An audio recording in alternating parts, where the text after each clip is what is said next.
Am I sharing? Yeah. Okay, so first of all, to introduce you a little bit of what I do, I will play just 1 minute about this, which is my latest video I created for kids and was part of the Wild Glade Festival. So I make a start so you can just see the type of work I do for kids. Especially I did this video during lockdown.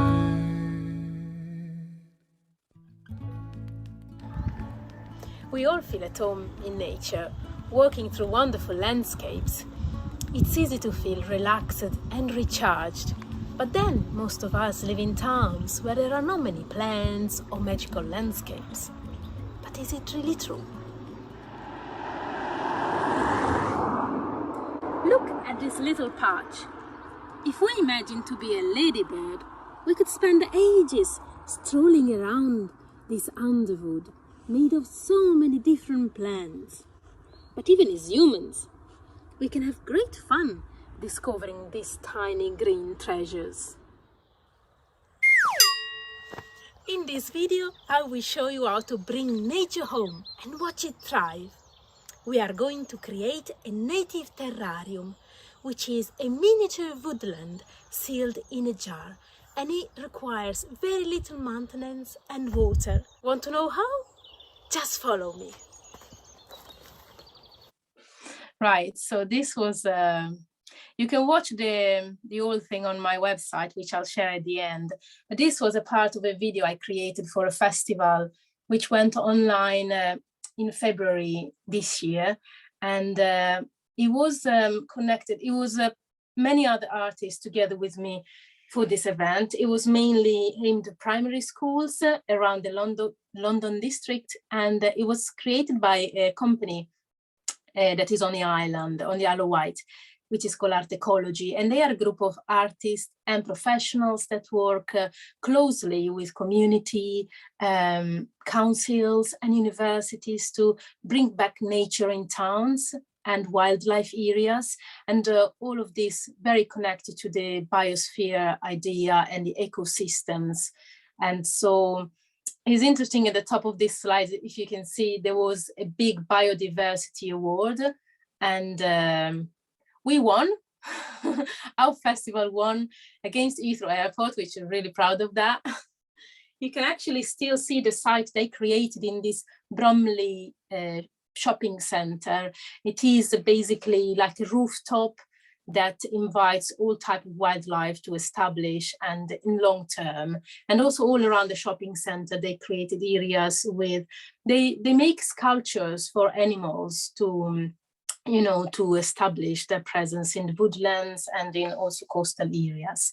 And then in the bottom of the slide, you can see some of the videos, some of the photo from the videos I did previously, which actually involved all the things I am interested in.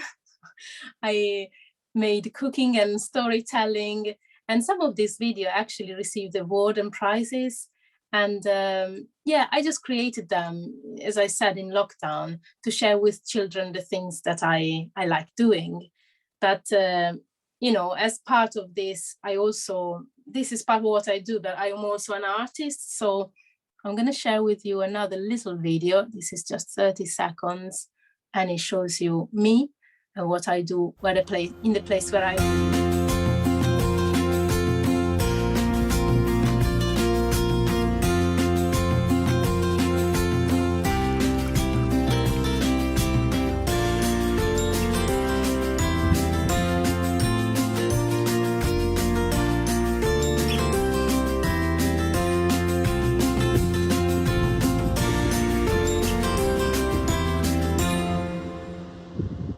That was it.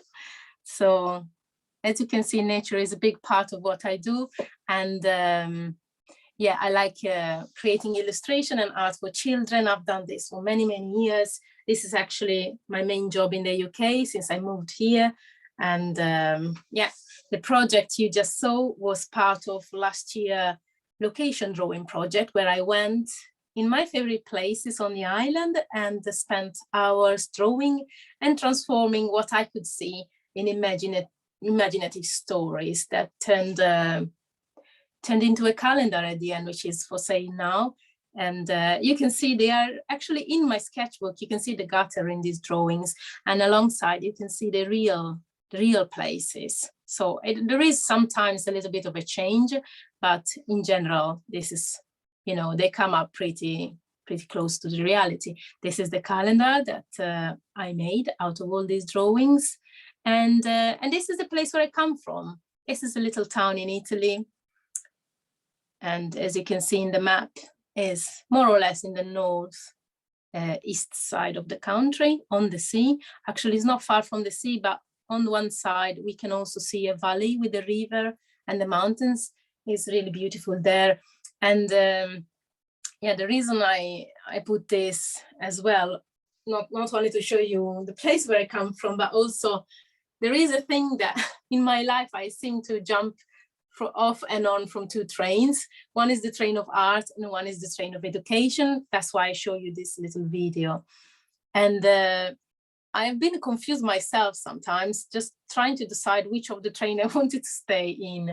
But at the end, I just decided, and I discovered that it's not that you have to choose a train. You don't have to choose a specific job that has a title in our society. You can actually be both and make up your own job. This is my latest discovery that I did. You can actually make up your job. And as part of this, I also share with kids the idea that there are many more jobs than what we can see around. I mean, we are used to think, if I am good in writing, I want to become a journalist or a few other jobs similar to that. But there are many, many more jobs and possibilities that we can actually create and make a living from. There is an interesting book all about this. I might share it at the end. It's called A Job to Love. And it explores exactly this idea that the world of jobs and the careers are many more than what we used to think. And sometimes they are not existing. What we actually want to do, it doesn't exist. And we are able and we are free to make it up and make it work for us. So this is what I did in Italy for part of my, this is quite ridiculous, I know, but it was the best what I could find. I did spend 3 years working in a nursery. And in these particular slides, I was doing a drama project. I was pretending to be a character in a long project they were doing about all the 5 senses. And I have a different dress for each of the senses that we were going to explore with kids. So we were singing, we were dancing, we were cooking, and everything really related to that. I spent 3 years in this nursery, and I decorated at the end all the walls that are still there, all my drawings. It was a fun experience. It was something different from my usual artist job. But yeah, this was something I did. Because as I said at the beginning, I started my journey as a primary teacher. I had a primary teacher training in a high school. And then I jumped off that train and I went to the Fine Arts Academy in Florence, where I learned all about painting and landscapes. And then I jumped off again to that train and I went to work in this nursery in Italy, in my village, basically. And then I moved to the UK to be a full-time artist. So it shows well that I wanted to keep my foot in 2 different places. And I don't know if you work in education, but often people come to education either because they want to change something because they had a very bad experience with it, or the opposite, because they really had a fantastic experience that changed their life. And for me, luckily, it was the second. So probably the project that changed my life and my career mostly was this one, The Never-Ending Story, which can sum up probably the teacher career, the learning journey as well. This book from by Michael Ende, which I'm sure you might have heard of or read yourself, was basically a project that I helped as a volunteer during my teacher training in a primary school in the town where I live. I was in my primary school time taught by a fantastic teacher who liked to bring art and storytelling and drama into our school. And I was so impressed and I loved it so much that when I finished my primary school there, I kept going back and helping her out. So this project happened with his class from 8 and 9 years old kids. And my sister was one of them. So I was able to follow the whole journey with them. And they started by reading the book, of course, and inviting the kids to explore the ideas and explore the stories in it, the poetry in it, and, you know, just kind of working around the text. At the same time, though, at the beginning of the year, we were showing them these famous paintings from some artistic movements, especially expressionist and abstractist. And so they started to become familiar with this type of images and paintings, very, very famous. And then we started to explore together with them how these paintings were created. On the left, you can see the divisionist, so everything divided, every color was divided, or the abstractist. So these are paintings from the kids that were trying to reproduce what the big painters did. And it was a lot of exploration about colors. They started mixing their own colors, and I was really impressed that the taste of color very quickly developed and became very much more refined or elegant in a way. So they started using colors that are not very much children, the children normally don't use. And this all came about by the journey of mixing the colors, exploring different materials, as you can see on the right, and shapes and lines. So it was quite a lot of this playing with different type of materials. And then we started to create like homage. The children were doing paintings for the painters, trying to use their own, the painters, like, you know, techniques. We have a couple of those, and Munch and Picasso, Kandinsky, Mark and Klee. It was really, they really enjoyed this part because it was really creative. They could almost do what they wanted. They were creating presents for the arts, for the big painters. And we did some exercises as well that I have seen doing by adults as well. For example, extensions, where you take a tiny piece of a famous painting, stuck it in the middle of your paper, and then let the children continue the painting.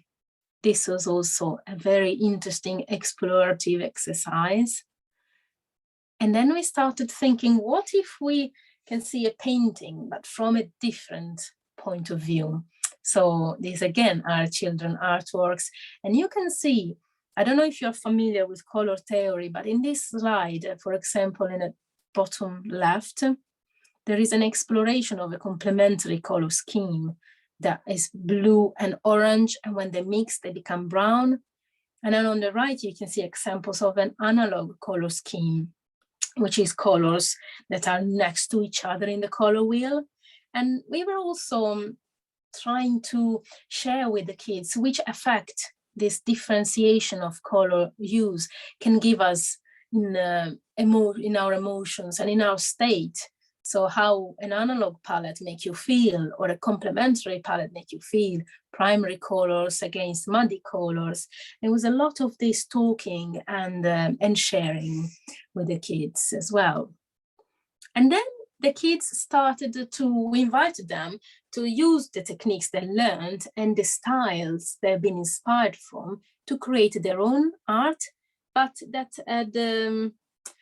how can I say, it was directed towards the book we were reading and the stories and the maps and the characters of the never-ending story. So they try to interpret the story in their own, with their own like creativity and imagination. And these are again more of this inspiration for the book. They knew that this story at the end of the year would become a kind of a play. So we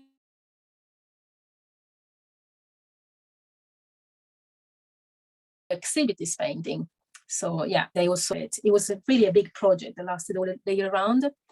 One of their favorite painters, Paul Klee, created puppets that you can actually see in the Klee Museum in Switzerland. And so the kids wanted to recreate their own version using the characters from the story. So on the right, you can see some of the children attempts, which I think are really great. And the display, some of these puppets were really, really big. And I think they're quite creative. I don't know if you agree, but they're really interesting, their take on it. On the top, you can see a photo where all around the stage, there are paintings inspired by Gustav Klimt. You can see their style very clearly. And then there was a lot of drama and kinesthetic exercises involved, where the children were trying to recreate the emotions of the story, the settings, and on the right, you can see them on the stage. It was impressive that they created all of the setting props, together with, as you will see in a minute, with some adults involved in the project. They did everything from the painting to the actual talking and singing, to the creation of the clothes and the setting, which was really impressive. So the teacher started inviting for many, many times professionals from the Fine Art Academy in Bologna. They were scenographers, they were studying to become scenographers. And together with the children, they started brainstorming ideas and storyboarding all the play that it was going to happen towards the end of the year. So these are some of the drawing they did together. And they were also planning the exhibition that were going to be on the side of the audience. It was a 3D exhibition. It was not just paintings. You'll see it at the end of these slides. So yeah, there was quite a lot of this involved, and they started creating masks. And in the center slide, you can see in the story there is a gigantic dragon, which is a nice character, a good character. So they were actually building it. Yeah, I think it was partly wire and partly clay and papier-mâché. So yeah, a lot of creating together. On the right, you can see the professionals, the scenographers, they came to help. In this particular photo, I clearly remember they had these very big boxes, cubes made of polystyrene.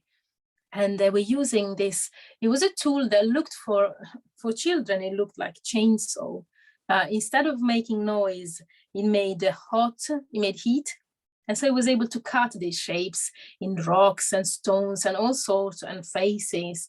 And for the kids, it was something magical, just like, you know, the sword of Star Wars, just something magical tool that they could use to make these big things happen. For them, I mean, it was really a fantastic experience. And this is the exhibition that they built, some of the exhibition that they built.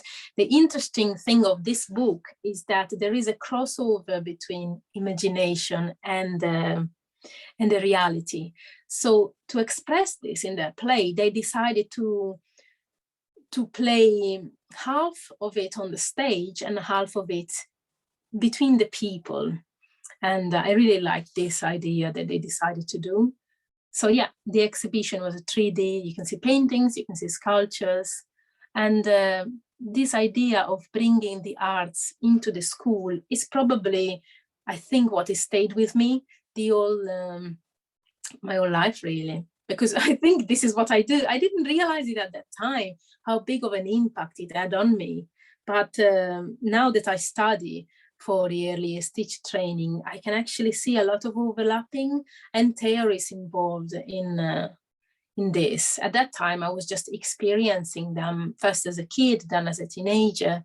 And now I can actually see that they are rooted in a method that and an approach that was very famous in Italy and all the worldwide, really, which is called the Reggio Emilia approach. It was founded after the Second World War by this gentleman that is on the bottom left of the slide, which is called Loris Malaguzzi. And you can also see where Reggio Emilia sits in Italy is probably about 1.5 hour drive from where I live. And I think all the schools in the county, and maybe even in the whole country, were a bit influenced by this very pioneeristic approach to bring the creative arts into the school. I mean, children do arts all the time in nursery and primary school, but at this level, I don't think anything was seen before.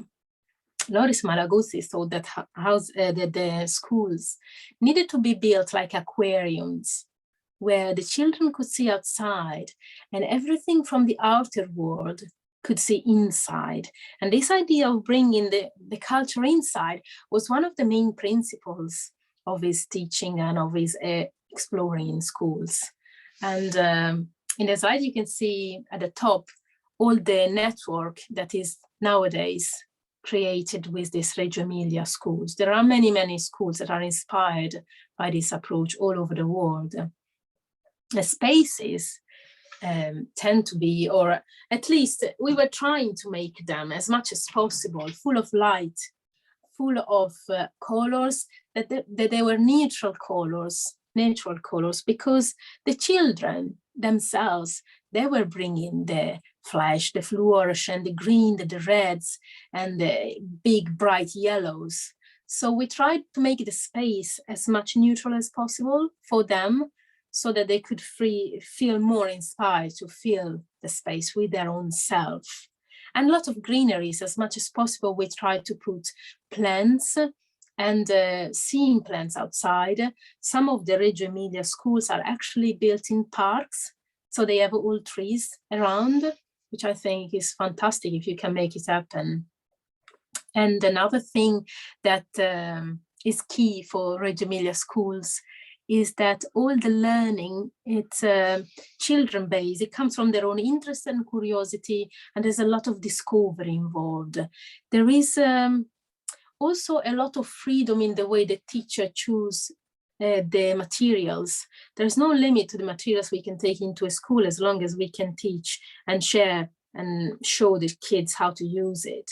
And in fact, in most of the Reggio Emilia school, for example, art supplies, the kids use professional art supplies, which I thought it was mind-blowing, because I also feel, and let's be weary when I have to give my expensive paints to kids sometimes, but is a way you show them how to use them. They quickly get it, and they respect the materials a lot.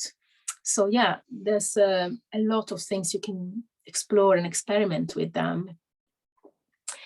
There is also space for digital art. I think Reggio Emilia was very pioneeristic in this idea that basically digital arts, digital tools are tools. They have their own particularities.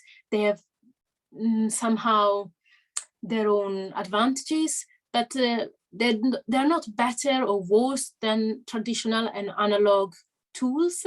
It's just that sometimes it's better to use one and sometimes it's better to use the other. It's like if they were thinking about digital tools like another tool of the set that they have at their own disposition. So they try to use as much as possible, because children are very, I think, well, we can see every one of us, they are very drawn to these tools because they are so instant. The reward is very much instant, and they are colorful, they've got a lot of sounds, and there are many ateliers. If you now visit the Reggio Emilia Center in Italy, they have different like rooms dedicated to different parts of the realm of learning, like a digital atelier. There is the Ray of Light atelier, which is some of this you can see here. They're all very interactive. Like in the slide that you can see, the blue one in the middle, there was a waterfall that was projected on the wall.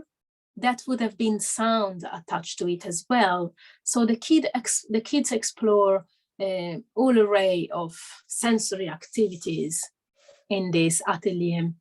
They were always very interested in this shadow, light and shadow work. We did a lot also in my primary school, and it was really interesting to project books, but also to make the children experiment with scale, distance, definition, and blurriness, And yeah, we actually made one project all dedicated to this one here, which was the Tolkien, The Hobbit book. It was very much using this type of technique. And space for all the arts. So there is not really one favorite art to bring into the school. For Reggio Emilia approach, every art is welcome. And so professionals are invited in the school. They are called the atelierista, but it's basically, you know, a professional like me as an artist, as a painter or a photographer, an architect, a graphic designer that goes into the school and shows and share to the kids their own world, brings them in and brings them out really as well into the world. And for my experience, this particular approach brings children a lot of confidence because they can see their own work printed, published. They can see, for example, as a packaging for a product, and this makes them feel that what they do is worthy and make them part of the community, make them belong, this sense of belonging that we seem to kind of miss sometimes in our nowadays world.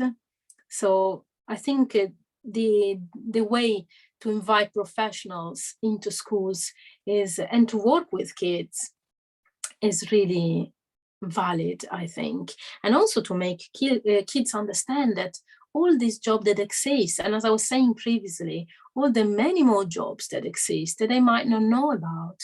And that's what I like to do also when I work with kids. I bring my favorite people from the odd jobs that exist, like artists, people that make sculpture, video makers, florists, people that make performances and installation, circus people, all sorts, so that they can experience the variety of possibilities for them and make them also understand that whatever type of creativity they have or they want to express is welcome, and he can have their space in our world.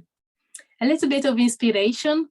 I'm sure you do the same, but always trying to research on the things I'm interested in and constantly learning. I think learning is really a magical journey. I really feel enriched when I go to the library and I come back with all these books. I feel like I have a treasure in my hands. I really feel like this. Maybe it's because, you know, of my past in these very creative settings. I don't know. But I try to share with kids what I learned from this book, which are adult books. But this doesn't mean that they can't be translated for kids, because the concepts are really valid. And also, once I remember a professional, he was an editor from a publishing book, that was telling me children can read, for example, even adult images, even middle-aged paintings, even icons. It's not that they really only need the type of simplified characters. And the same concept, I think, it can be translated into this, learning.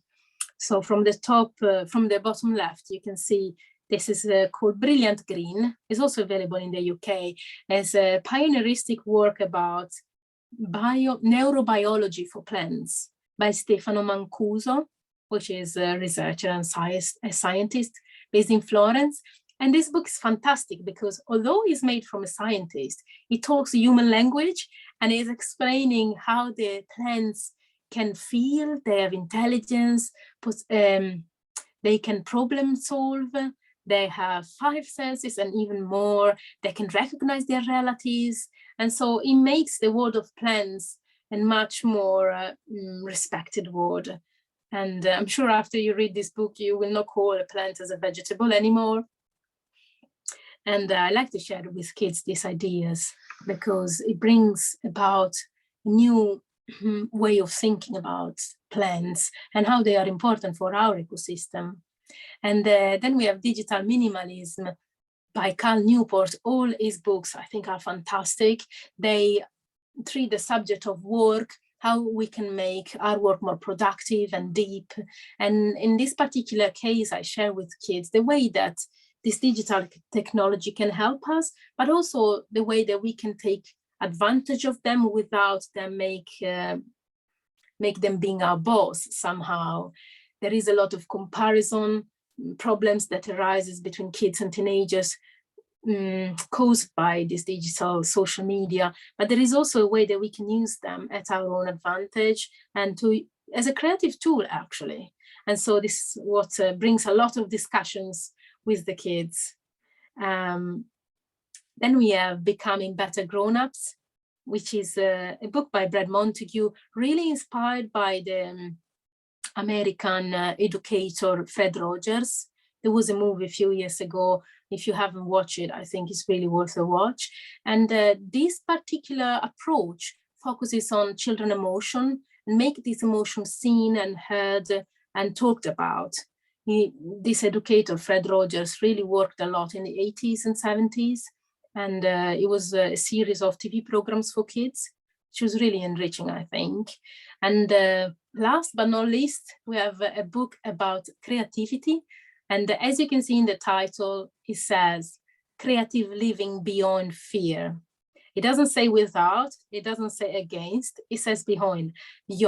And the biggest idea I take from this book for kids is what I renamed the fear bus.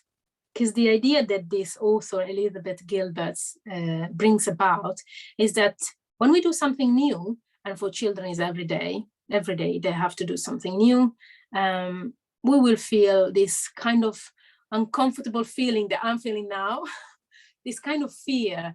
And the idea is to bring fear with us on a bus. And because the purpose of fear, I explain with kids, is to protect us. So it's not bad. So she can come with us in our bus, but we are the ones that are going to drive the bus. And fear is not allowed to shout, to scream, is not allowed to choose the music, is not allowed when to stop, but is very welcome to come with us on the bus. And then we make drawings about this. And the most funny drawings come about with all these monsters in the bus of different sorts, which represents our fears and the voices that sometimes we can hear inside us, but the kids are driving the buses. And I think this is a fantastic concept because they will have to start dealing with fear pretty soon. And so it's better if we give them the tools to do it in a healthy way. And yeah, this was the end of my little presentation. You can see some of my, all of my video actually on my website. And yeah, I mean, if you have any questions, I think now I can stop sharing my screen. All the difficult question to Alex, please. Easy ones for me. Well, first of all, Lucia, thank you so much. I mean, I'm not exaggerating when I say that was such valuable insight into an amazing form of pedagogy that we're not as familiar with as we should be in the UK. And to see some of those projects that you did with children was just fantastic. And I was learning so much from what you were talking about with the fear bus and, you know, that last minute, but also just the different art, the different ideas that you have, like, you know, cutting that painting and putting it in the middle and the extensions from that. You know, I've done that with torn books before, but I've never thought to do it with an artist. It's really wonderful and magical, and I can't wait to share this video, this recording with others, because I think, you know, it is genuinely amazing, and it's such a gift that you've provided us today. So I just wanted to say thank you first and foremost. I don't necessarily have any questions. I think Sophie might perhaps have a question or two, but if not, then I just wanted to say thank you so much. Sophie, do you have any questions for Lucia? No, I just wanted to say thank you very much. It was really interesting. I'm glad you enjoyed, and I have to say that by doing this presentation, I could revisit a little bit of what is my journey. I never actually sat down and thought about it properly. So it was also for me a kind of discovery and putting together pieces that I myself didn't probably connect so far. So yeah, I'm glad I could do it, and thank you for giving me this opportunity as well. It's really, really cool, and you can use it in your portfolio. And I do have a question, actually, because I was wondering whether Sophie had a question or not, but my only question is, how do you feel about schools stripping away? I mean, I shouldn't load it here, hang on. What do you feel about schools in England and their approach to art and the creative subjects? Do you feel like they use them enough, or do you feel like they have taken them away from children? Because you know, I personally have my very strong views on what the government have done with our arts subjects, because I think they are invaluable, as I think you've just highlighted. and I'll just share my view, actually, I think it's atrocious that they're kind of cutting art out of the curriculum in many ways. I think art should be a core part of the curriculum, and it's so sad in this country that we don't have it. And then we wonder why we have a mental health crisis and we have all of these issues with well-being, and we don't do art in schools. You can see the joy that you brought to those children and to the staff as well in those projects, and you're working collaboratively and together. And you mentioned that sense of belonging as well, which I think is so important. So yeah, it was a question. I just wondered what you thought, Lucia, as well about that in art in schools. Yeah, I actually agree with you. These days probably seems like the only thing we can do as educators is sneak the heart in, almost like, if it is not welcome. But if I could say something to the government regarding to this, to come and see what we did with the kids, but I could see these 8-year-old kids that now are about 30 years old.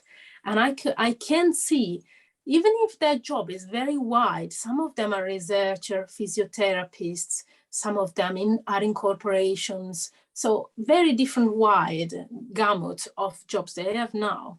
But their view of culture and beauty stayed with them. And if you enter into their homes are different. They have beauty inside.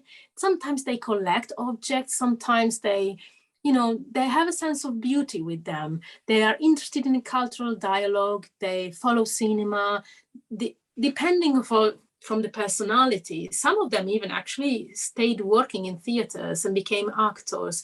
But in all of these children, you can see that the beauty they bring in makes the quality of life better. When I can see this, and I think this is what makes me feel that what I do is worthy, because I have seen that it works. It's successful. This approach is successful. I can say it because I saw it. And it's not only working with kids, now they're adults. And I see them in their own life. And their quality of life is higher. I mean, not necessarily with the money, but in the way you live. You don't have to be rich to bring something beautiful in your home. And this makes your life different. It can be in many different ways. And, I'm convinced. I wish they could see that, because I'm sure they will be convinced somehow they can see this. I think COVID's also brought into question a lot of people's conceptions of what it means to be wealthy. And it's not just about financial wealth. It's about that holistic kind of wealth of being with your family and being creative, and just describe those cultural exchanges. And the way you describe it, Lucia, is so much better than I could. So I just wanted to say as well, thank you so much. I think this is going to be an invaluable resource for you, for your portfolio, but equally, I'm really excited to share this recording with our students at all levels. And I'm sorry that attendance was low. Thank you so much to Sophie for coming along. But we're going to make sure that this is seen far and wide. So thank you so much, Lucia. And I'm sure this isn't the end of this dialogue. I'd love to hear from you again. And I think once people see this video, they'll want to ask you questions and things like that. So please do. Yes. Yeah, I'm always welcome for questions, and you can write me on my website. The last thing I would like to say, is creativity and art are not for rich people. They are a way of living. That's it. There's no doubt about that.